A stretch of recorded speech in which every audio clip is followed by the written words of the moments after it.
go beast on them. I go beast. Go deep, I OD on them.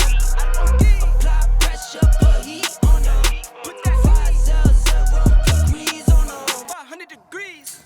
Welcome back, YouTube. So we are back. It's been a while, and I'll just explain kind of where I've been, what's happened. A lot's gone on in the last, it's probably been 3-4 months maybe since we've gone.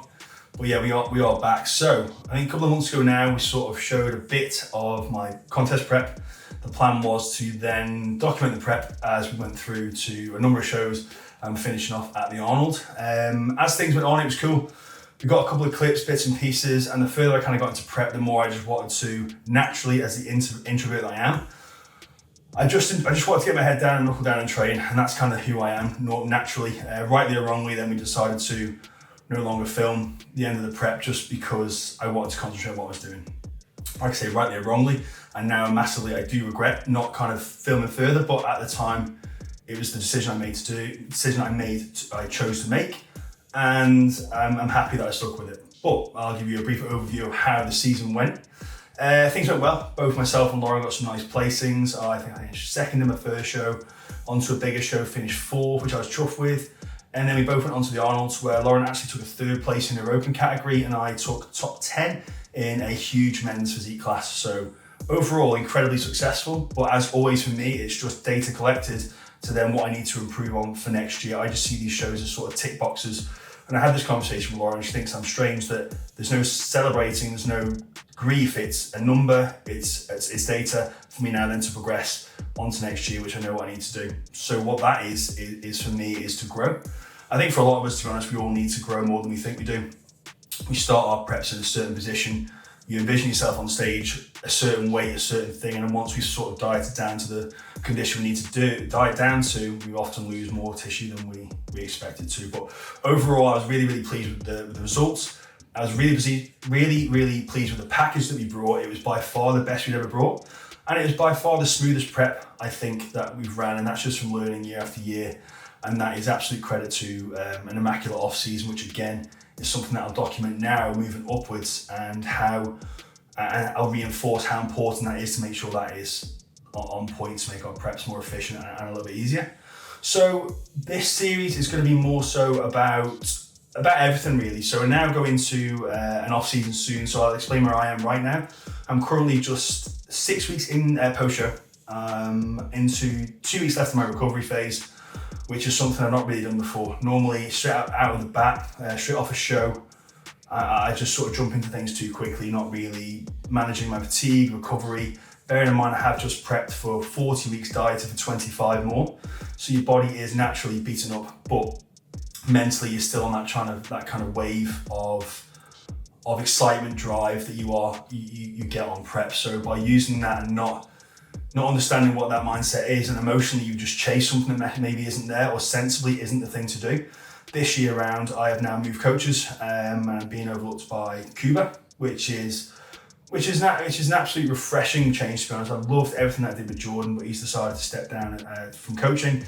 And the next, for me, it was perfect. With Lauren obviously working with May, for me, it seems silly not to work with Cuba. He runs all the principles that I believe in, his passion, his drive, and I am very much, for me, it's important to respect and believe and trust within the coach, which I massively am. So again, I'll document that as I go along. There's a lot more sort of data being tracked, which for me as a control freak, it is perfect. So I'm now controlling every aspect of life, which Lauren I'm sure loves, but it's important and it's cool. So with that, by tracking all this data, we can sort of manage my recovery, my fatigue, and make sure that I work myself out of this prep state fresh enough to then start the off season as efficiently as possible. So we've got 2 weeks left of that, and then from there, once we get the green light, we'll be keen to push food up, push training up, and look to really sort of improve on the areas that we needed to improve on from last year. Again, it was just overall mass. I go back every year and it's just get bigger. So that's fine. Eating for me is not an issue, it's something I can do. But alongside that, so personal, obviously from a bodybuilding perspective and those sort of goals, the plan is to grow. From a personal perspective as well, and from a business perspective, the plan is to grow. So what I want to do is document the whole journey with you guys, and what I'm going to call this series is called Lead from the Front, which is something that I am a massive advocate of in terms of with my clients. Just with day-to-day life, it is setting an example for those guys to follow from. I believe this is very important, and hopefully my passion will come across to you guys, and you might be able to draw some information and, like I say, some inspiration from kind of what we're doing. But yeah, that's the name of the series. We're going to call it Lead from the Front, and I'm just going to kind of document my growth, hopefully again helping you guys take something away. For me now, I've got all this energy which I've had to put into obviously prep, and that takes an awful lot out of you. What I'm doing is now running that same energy but into my work, into my clients, and also into my training. One of the biggest factors that for me, which was huge in terms of prep, is you build an incredibly strict routine. So that's bedtimes, morning wake up times, food times, etc., etc. So for me now, the plan is to not let that drop, and it hasn't. Being that efficient with my routine and my structure and my timings has allowed me to improve so much more already into my off season, but not only that, with work and, like I say, bodybuilding and with work as well. So anyway, so today we're going to start off with a push with delts and arm session, which was one of the improvements that I needed to make. So that's where we'll start today. We're still running a relatively low volume, but we are feeling now 6 weeks post-show, the strength is starting to increase and my fatigue is starting to drop off. So I do feel like I can start to graph the sets a little bit more. Again, back on what I said previously, in the past I would have gone in guns blazing, and that's where I just felt, okay, for 3 to 4 to 5 weeks, I felt good, I was full of food, I was full of energy post-show. But training like an idiot and chasing things that I definitely shouldn't have been chasing, and then maybe 4, 5, 6 weeks in, I'd hit an injury and it'd pull me back 3 to 4, 5 weeks. So what we're doing now is trying to just progressively load up and stay patient, which for me is difficult when you want to chase things. So that's where we're at in terms of the recovery phase. I do definitely feel now strength's going up. I do definitely feel now we can add in a little bit more volume, which we'll do today. And yeah, I just want to kind of explain how my setup looks for this session. Like I say, it's delts and arms. It's definitely an improvement area for me I need to do. Every time I diet down, it seems to be the first place it falls off. So we'll run through that today, and then we'll talk through the exercise selection, execution, and sort of how I approach the sessions together. So I'll finish off my pre-workout, I'll finish off a couple of voice notes to clients, and then it is time to get to work. It's only really my surroundings. They keep it all the way 1,000. I don't remember how the ground feels. I left the city, I've been browsing. Treading water that they drowning. My head on a swivel. Yeah. It's only really my surroundings. Okay, so a little brief overview of training before we start, kind of where we've been and what we've been up to. So like I said, we're going to start off with a delt and arm focused push session. But there's going to be no records broken over the last couple of weeks. What we've been doing is, it's actually been nice to sort of standardise movements, re-standardise movements, and reset baselines in the logbook. So like I said, it's we've not been breaking records, we've been sensible. Like I say, it's important, it's something that has come at a good time for me, but it's also something that we could do during even the off season as well. It's really not a bad thing to look to pull weights back, standardise form, and then work the weights back up, because we all do start to chase weights, and form does naturally become a little bit sloppy. So it's been nice over the last couple of weeks, like I say, no egos, no nothing, just coming in, making sure the exercise execution, that's a mouthful, is on point. And then from there, once we've sort of dialed things in, things feel nice now, so we can start to work the weights up from there. Okay, so exercise 1, we are starting with the lateral raise machine. And the reason I sort of position this at the start of the workout is so we can hit the lateral head of the shoulders while they're relatively fresh, as this movement can be quite difficult later on in the session when the muscles are tired and it's difficult to get this muscle short. So with this movement and any form of lateral movement, what I like to do is I have a couple of cues that I will use. So first and foremost, I'll make sure that I am dropping the shoulders, and I do this by pulling the handles downwards, and it just helps sort of deactivate the neck and deactivate the traps, making sure that we are purely using and isolating the lateral head of the shoulder. So from here, once the shoulders are dropped, I'll have a number of cues that we'll use. Number 1, I'll think about dragging the hands or the handles along the floor, and this is then going to create a nice low and wide arc. From there, secondly, what I imagine is, rather than bringing the handles up or the dumbbells up or whatever I'm using, I'm thinking about trying to touch the wall either side, and this will do one or two things. So like I say, dragging the handles low and wide is going to create a nice wide arc to the top, therefore creating much more tension on the delt at the top of the movement. Exercise 1 done. Little shameless plug of the logbooks and merch going in. Match with the rose gold headphones and rose gold pen. That's right. Okay, exercise 2, we'll go into a high incline dumbbell press. This is something I did avoid towards the back end of my prep for a couple of reasons. Just as we were starting to get leaner towards the back end of the prep, the body weight was starting to come down. I started to feel that sort of stabilizing this movement became a lot more difficult, and there's a lot of inconsistency. So we've put this back in now as we start to push back up in body weight and work through into the off season. So a couple of cues I have with the any sort of press really, but more so with this one, is keeping the elbows down on a nice neutral path. From here, I'll sort of lock in from behind and I'll drag the elbows down in and around the rib cage. From the bottom, I always like to work in a micro pause to avoid the temptation of throwing or shoving the weights. So then from here, my initial cue is thinking about driving the biceps across the body if we can from there, and this is going to help us get that muscle fully short to the top. So exercise number 3, we will go with the neutral grip shoulder press machine. I like to use the neutral grip on this exercise for me because it is primarily a delt and arm session. So this does help us focus on isolating the delts, the front head of the delt more so by using this grip. Okay, so we go into exercise number 4, which is the cuffed crucifix or the lying crucifix. Very similar to exercise number 1, we are looking to target the lateral head of the shoulder, and again very similar to the first exercise, the cues will remain the same. So from the bottom of the movement, we are looking to drag the hands low and wide, and again our end destination, we are looking to touch the walls either side. What's useful about adding this movement in is, so very similar to either any dumbbell lateral raise or any other kind of lateral raise, at the bottom of the movement there will be complete drop off of tension, whereas from here, by using the cables, what we will do is we'll create constant tension throughout the whole movement. As you'll see from here, there's no power created. We are making this very, very accurate, but with a micro pause at the bottom, we're looking to engage the lateral head, and from there we work outwards. So exactly what we were saying. So the point of these videos is to help.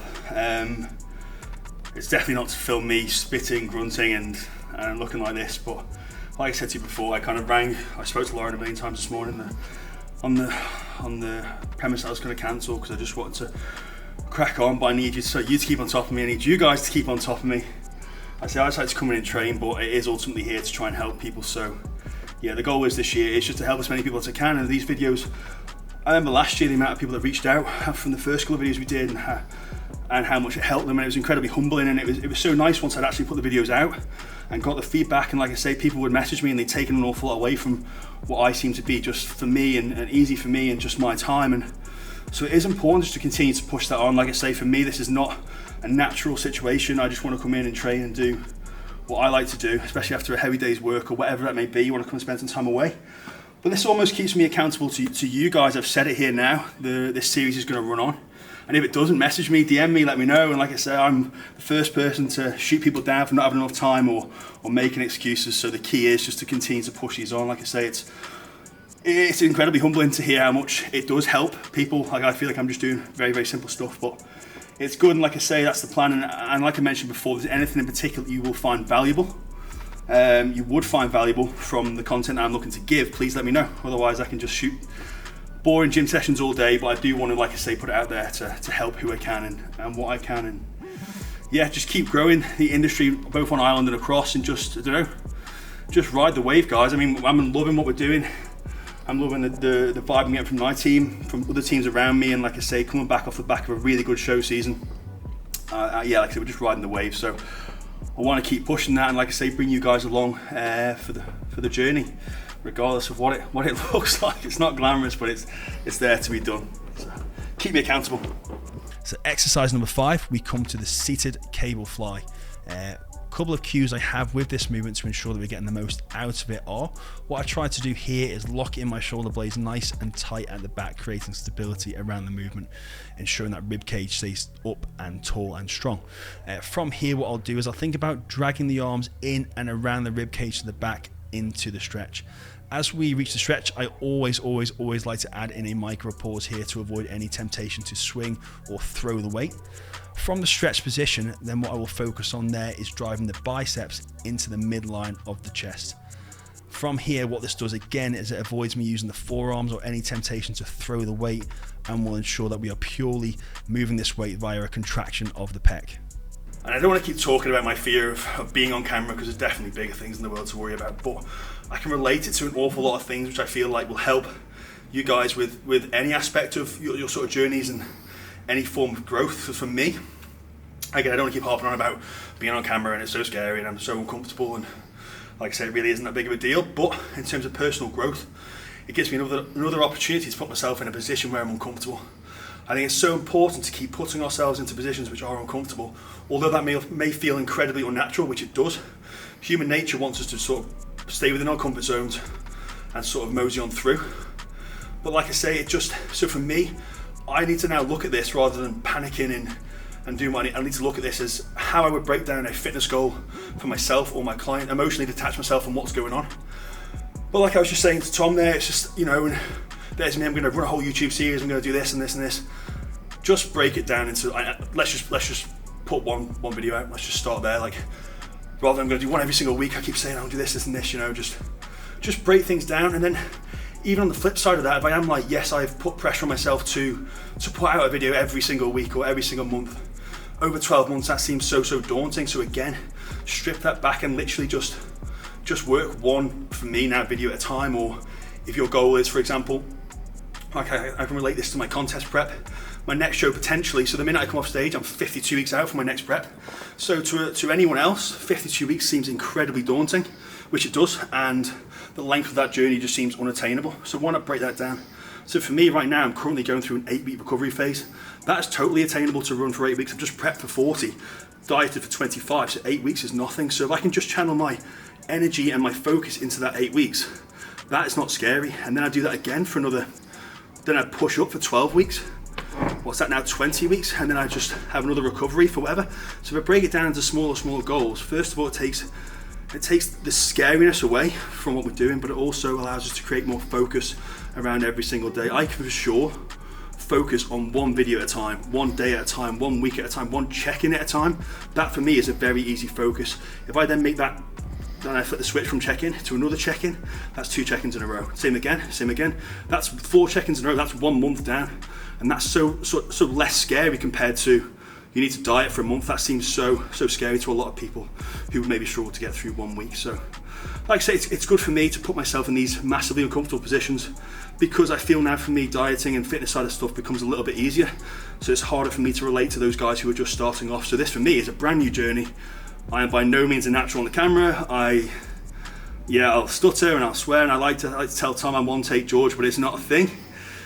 There's been a million things behind this. So yeah, and in terms of like what I feel now for me is this, I'm not only seeing progress in this, it's helped my bodybuilding by doing so, but it's also I can progress at life. It's just a mindset that we're trying to build around every single thing. So try and put yourselves out there to something scary, whatever that may be. We have the new year coming up, set yourself some brand new goals, and I have a load of guys who do have huge goals for the new year. And I'm not one for new year, new me, but it is a potential good turning point to get that done. So over the next few weeks, obviously we'll keep pushing these out and just get you sort of set up, ready to go. And then from there, we just drop the hammer with uncomfortableness. 2022 is a year of being uncomfortable and growing. That for me is my goal. I want to feel, it's unnatural, I want to feel uncomfortable every single week. I want things to scare me every single week, because that's how I've seen myself develop, and like I say, in both bodybuilding, life, business, growth and relationships. So if there's any takeaway from that, then great. Hopefully there is. If not, it's just another speech from me. I think I'm just making a habit of making speeches, but fingers crossed it helps someone somewhere down the line. Exercise number 6, we will go into the cuffed tricep extension. As you can see from here, I'm actually stabilizing my body against the bench to avoid any momentum or swinging to be used. So this really helps sort of isolate the tricep with accuracy. So finally, we'll go into exercise number 7, and that's the single arm bicep curl. For me, I definitely have felt that I benefit an awful lot more from doing my arm movements, especially the biceps unilaterally. I just feel like I get an awful lot more accuracy through this. So the focus here is really trying to focus on remaining accurate through the movement by keeping that elbow down and ensuring that we are contracting this movement through the bicep and avoiding sort of swinging through the arm and through the shoulder. Oh. And that is like, so now people complain about the push-pull, turn the Beatles off, that push-pull leg split and how they can't grow arms. It's because people are just unwilling at the back end of a session, a pull or a push session, to take their arms to complete failure. Therefore, they think they warrant a full day for an arm session, whereas people I hear and the people I see definitely do not warrant an arm day. So for me, I see the top guys that I follow and the guys that are looking to get big are all training the push-pull leg split. So for me, this is the route I personally would go down. Like I say, it's just having the minerals to take your arms at the end of a session to complete failure, and that's how they will grow in a push-pull split. Right guys, so that is a wrap of the day. Training was good session. Again, progression across all lifts.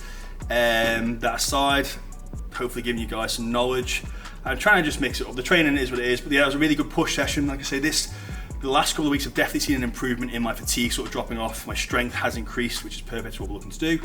Like I say, 2 more weeks now I think, and then we'll get the green light to go. We can push food up and start to progress heavily into our off season. So ultimately right now our time is, and I talk about sort of timescales and breaking down goals, is to create the most optimal start point to then start our off season, and that is based around fatigue dropping off and maintaining our body composition.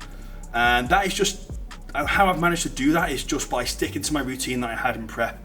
I literally have not come off that routine. Obviously their food will have increased compared to my prep diet, but in terms of being as immaculate as I was, I think it's so important to utilize these habits that I've built, because they got me to the best point I've ever been to. So it seems silly to palm these off or sat these off or become complacent. And I say this a lot when people say to me, oh, you're gonna have a bit of a break now. Well, you know, I definitely didn't win my show. I was nowhere really near. So in what world would it make sense for me now to have a break? Because the guys that were beating me for sure will not be. So all I'm doing is then bridging the gap even further.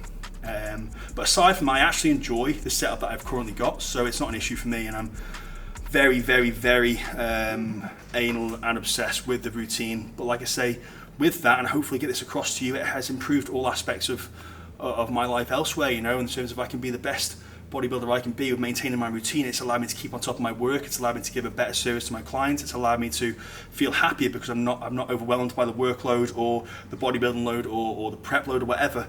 I'm now, as a control freak, which I am, I'm now in control. So by dictating my own routine and sticking to my structure, although it might seem boring and at first it can be difficult, once you've nailed that coffin in, once you're nailed in, it makes life so much easier. It's almost, again, that sort of delayed gratification. If you are just starting off on your fitness journey, just persevere with creating that structure and building those habits. I almost describe it like building a foundation for a house. So if you can build this foundation super strong, and imagine then you're hit by a storm or a tornado. If you can stand up against those obstacles, which might potentially be, I'm not sure, we're gonna come to obstacles during our preps, but we can maintain and stand against that with this solid structure. We're less likely to fall off and we're less likely to make mistakes. So I'm just waffling on now, but that's kind of how I've managed to maintain this current phase. Like I said, we've got 2 more weeks to optimize that, and that's cool. And then from there, we'll sort of progress. Document my progression from there to getting as big as I possibly can. So this head will get bigger and hairier, which is great, suits me, and happier. But also alongside that, then the work progress as well, and hopefully getting insight to where my clients are at and where they're doing, because that for me is now, it has always been a priority, but it's more so at the forefront of what I'm trying to do, is push those guys as well and utilize how my last year's gone and push that into them and push that into you as well. But yeah, that's kind of where we're going. We're going to get some more insight as to what I do on my rest days. I harp on about recovery 24/7, so I'm going to show you what that means and what that means to me. And that's down to, like I say, I've said it before, and like I say, I never ever followed it through.